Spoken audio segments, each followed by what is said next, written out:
Are Swiss banks still the best offshore banks in the world? When you think offshore, if you saw someone on the street and asked them about offshore, your mind would invariably go to Switzerland. It's the banking capital in everyone's mind. But times have changed since that scene in The Wolf of Wall Street. Hiding money is now a thing of the past. So are Swiss banks still the best?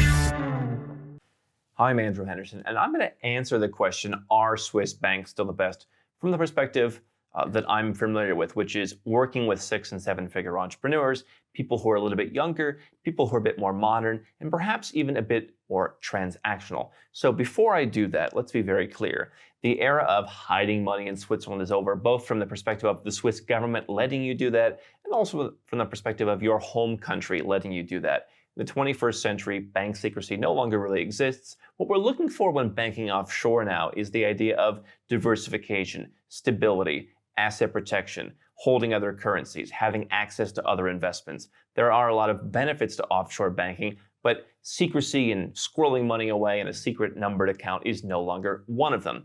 So here's my perspective on Switzerland. Switzerland used to be this place that you've seen in the movies where you'd go and nobody would ask any questions. They'd say, hey, put the money in your friend's name and we'll take it and we'll give you a number and nobody will bother you. People would come and pick up bags of money and take it back to the bank. That doesn't exist anymore. And so what happened as part of the fallout is that Switzerland started to crack down. Swiss banks are some of the most regulated in the world, but the banks themselves are also highly internally regulated. They don't want people who have problems. And so the challenge in banking in Switzerland is it's become rather bureaucratic. There is an entire industry of people who will help you become introduced to and set up your account with banks in Switzerland. So if you don't have at least $500,000, 500,000 Swiss francs, it's probably off the table to begin with. I occasionally come across banks in our R&D that claim lower requirements, but generally those just don't work out. And so my experience as a former US person is one that Swiss banks were never really available to me. Now, as a non-US person, there are more that are available to me. But the issue is, do you want to go through the bureaucracy of setting up accounts in Switzerland? To me, the world has changed in the way that there are so many other options now. When you go back to the Wolf of Wall Street era, China had less than 1/10 the GDP that it does now. Entire countries that are now havens for wealth and places where you can go and plant your banking flag were barely even on the radar. And so now you have so much more competition to where Switzerland, in a sense, did a pretty good job. Obviously, the illegal parts were less than savory, but they did a very good job of marketing their service and keeping their clients' money safe. There's a lot of places that do that now. And so the fallout from Switzerland really, to me, makes it less appealing to go and bank there, particularly the amounts of money that you need to tie up. And again, this is coming from someone who works with and who is personally an entrepreneur who we may want access to capital. We don't necessarily want to tie up money. We less so want to tie it up with a banking institution that wants to go out and invest the money and manage our money. The feeling from a lot of Swiss banks is, we know better than you. Don't worry. Just give us all your money. We'll handle it. When you come back, there'll be more than when you left. Don't worry. Just put us in charge of it. And I think a lot of younger people, and particularly a lot of entrepreneurs in general, they want to be in control. They don't really like that feeling. And having to jump through a lot of hoops, answer a lot of questions, provide a lot of documents, and put up a lot more money than they would somewhere else just doesn't make it as appealing. There are people out there who say that Switzerland is still the best in the world for stable banks, for looking out for the best interests of the client, that the Swiss government wants to encourage that.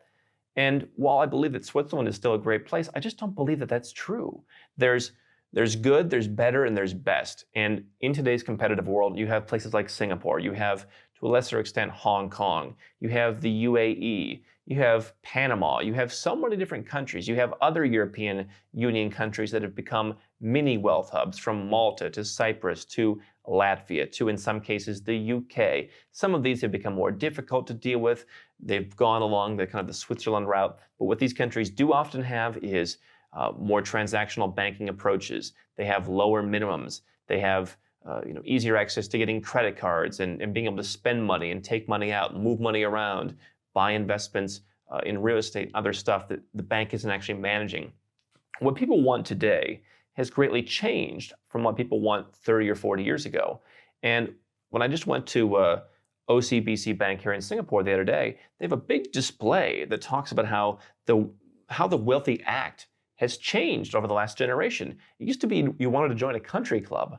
Now, plenty of wealthy people like myself don't even own a car. Okay, so what being wealthy means has changed, and to me, Switzerland is sort of the country club of offshore banks.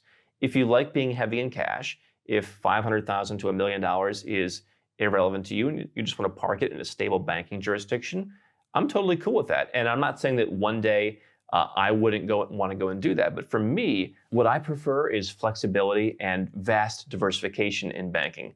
I probably have 24 different bank accounts, some which have helped me establish residence in countries I want to live in, which helps me in other areas. Others have higher interest rates. Others I'm keeping to have different currencies. Others I'm keeping because I want to be able to invest very easily in that country. I want to be able to move the money very quickly. And just in general, I like having diversification into different institutions. So, if you're someone who just keeps $10 million in cash, then going and putting $1 million or $2 million in Switzerland might work if you're willing to go through the extra rigmarole of doing that. But for a lot of the modern wealthy, I think that there are better options, the Hong Kongs, the Singapores. And then from there, you go down to the kind of tier B wealth havens, whether it's a Malta, whether it's a Panama. You might not want to put $1 million in Panama, but you could put $250,000 in Singapore, $100,000 in Panama, $100,000 in Dubai, and maybe some in the US, some in Canada, wherever. Plenty of good countries these days. When you consider that secrecy is off the table, you have a whole new realm of options available. To me, Switzerland, well, I'm glad they got everything in order and became friends with the US again, and they kind of shot themselves in the foot in the sense of going overboard.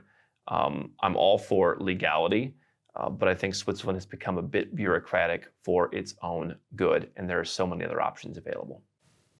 Hi, I'm Andrew Henderson from Nomad Capitalist. I wrote this book, which you can find on Amazon, to distill a lot of the stuff we talk about in these videos and a lot of the stuff I've learned over the last decade plus traveling all around the world, teaching you about how to legally reduce your taxes, build your personal freedom, and create wealth faster. Definitely get a copy of this book if you want to learn more. Now, if you want to watch more videos, make sure you subscribe to our channel and make sure you click the notifications bell so you never miss one of our new videos with more tips on how to go where you're treated best. And if you're already a 6- or 7-figure entrepreneur and you'd like to put these strategies in place for yourself, go to nomadcapitalist.com and learn about how I can help you.